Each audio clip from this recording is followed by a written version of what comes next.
यह वो बातें हैं जो शहरवासियों के लिए जानना है जरूरी। मंगलवार से प्रातः 6 बजे से प्रातः 10 बजे तक ही खुलेंगी फुटकर और थोक किराना दुकानें। फल एवं सब्जी विक्रेता चालायमान ठेले पर सब्जी तथा फलों का विक्रय प्रातः 6 बजे से प्रातः 10 बजे तक कर सकेंगे। ठेले वाले एक स्थान पर खड़े नहीं रहेंगे। प्रातः 10 बजे के बाद शहर में कोरोना कर्फ्यू लगेगा। किसी भी व्यक्ति को अनावश्यक बाहर निकलने पर पाबंदी रहेगी। बैठक में निजी अस्पताल तथा माधवनगर अस्पताल में छोटे ऑक्सीजन प्लांट लगाए जाने पर विचार विमर्श किया गया।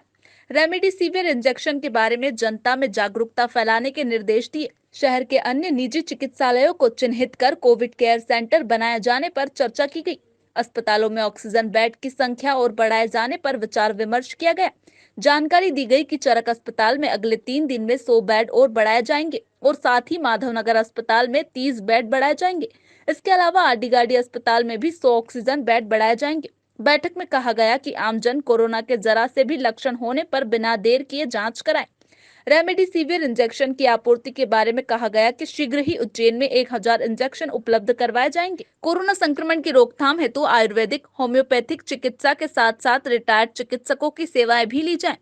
सरकारी संस्थाओं जैसे रेलवे, यूनिवर्सिटी, एमपीईबी, डीएसआई के चिकित्सकों की भी ड्यूटी लगाई जाए। कोरोना संक्रमण की रोकथाम के लिए होम्योपैथी दवाइयों और काढ़े का भी वितरण प्रारंभ किया जाए। बैठक में वैवाहिक कार्यक्रमों के संबंध में 2 दिन के पश्चात निर्णय लिया जाएगा। जिले में संचालित आंगनवाड़ी केंद्र को कोरोना संक्रमण रोकने के लिए बंद किए जाने तथा आंगनवाड़ी कार्यकर्ताओं की ड्यूटी टीकाकरण में लगाई जाने का सुझाव दिया। उज्जैन में हमने सभी जनप्रतिनिधि माननीय पारस जैन साहब, माननीय सांसद अली भरोजा जी और हम सब ने निर्णय लिया है कि ये जो हमारा अपना आज से जो लॉकडाउन का जो निर्णय था, उस निर्णय में कई सारी चीज़ों की कमी ध्यान रही।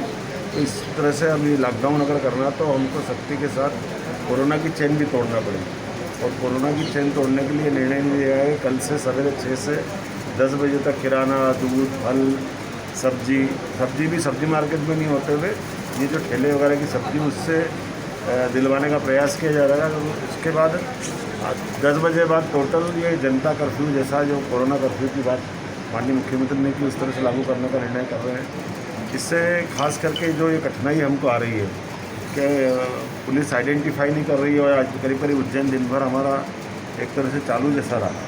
तो उम्मीद कर रहे हैं कि इसके बाद हम जब ये निर्णय करेंगे, इसके आधार पर कोरोना का जो संक्रमण जो फैल रहा है वो रोकने में मदद मिलेगी। हर रोज़ नियम चेंज करना, पब्लिक परेशान हो रही है क्योंकि कभी 11 से 5 तक छूट दी, आज आपने समय चेंज कर दिया, तो पब्लिक में एक भय का माहौल बन रहा है। इसको लेकर आखिर गाइडलाइन आखिर होना क्या चाहिए?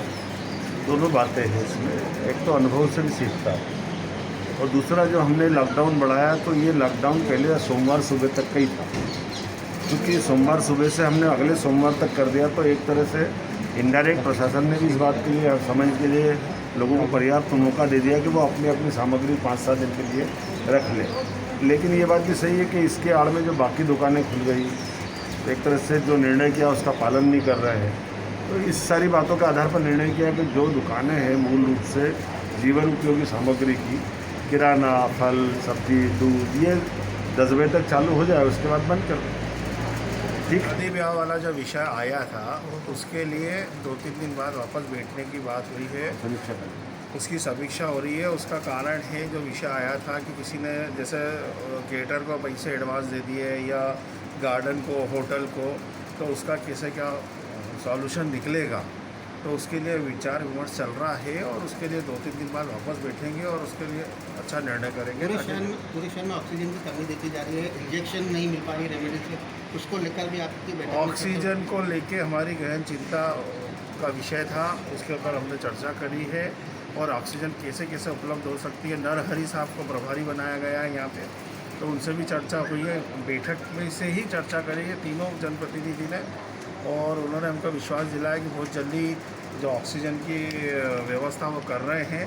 और हमने उनको ये भी बोला है कि हमारा जो इंजेक्शन वाला मामला है, अब इंदौर को स्टाफ ना करते हुए हमारे उज्जैन को ही सीधे दें, तो हमारे मेडिकल कॉलेज नहीं है।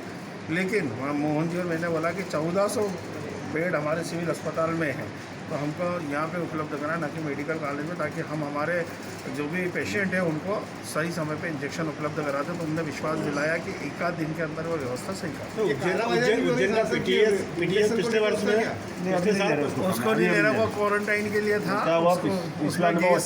उसमें ऑक्सीजन की लाइन नहीं है और उसका अनुभव भी ठीक नहीं रहा, इसलिए हम उसको अभी नहीं ले रहे। बैठक में मज़दूरों को लेके ये विषय आया था और इसमें ये निर्णय लिया गया है कि जो फैक्ट्री के मज़दूर हैं और जो भवन संबंधित मज़दूर हैं वो काम पे जाएंगे और शाम को जो काम से लौटेंगे तो उनको आने की इजाज़त दी गई है।